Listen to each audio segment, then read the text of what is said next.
สัพพิติโยวิวัชชันตุสัพพะโลกโควินัสตุมาเตภวัฏวันตรายโยสุขีทีคายุโกภวะ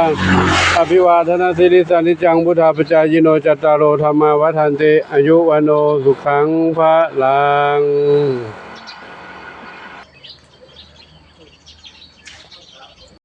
สัพพิติโยวิวัชชันตุสัพพะโลกโควินัสตุมาเตภวัฏวันตรายโยสุขีทีคายุโกภวะ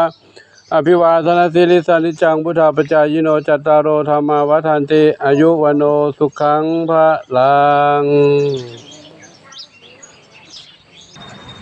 บิณฑบาตเสร็จแล้วก็ยังไม่ได้กลับวัดเลยเข้ามาโรงพยาบาลก่อนนะมาโรงพยาบาลก็ตรวจสุขภาพนิดนึงครับหน้ามืดตาลายเดินไม่ตรงทางมองภาพเป็น2 ชั้น 3 ชั้นครับเดี๋ยวให้หมอตรวจสุขภาพแป๊บนึงนะก็ฝากFCทุกคนทุกท่านนะไม่ต้องเป็นห่วงเด้ออยู่ใกล้มาถึงหมอแล้วครับขอโมทนาสาธุกับทุกท่านที่ได้รับชมรับทราบเรื่องราวต่างๆขอโมทนาสาธุบุญใดๆที่ทุกท่านปรารถนาขอจงสำเร็จทั้งปรารถนาทุกประการเถิด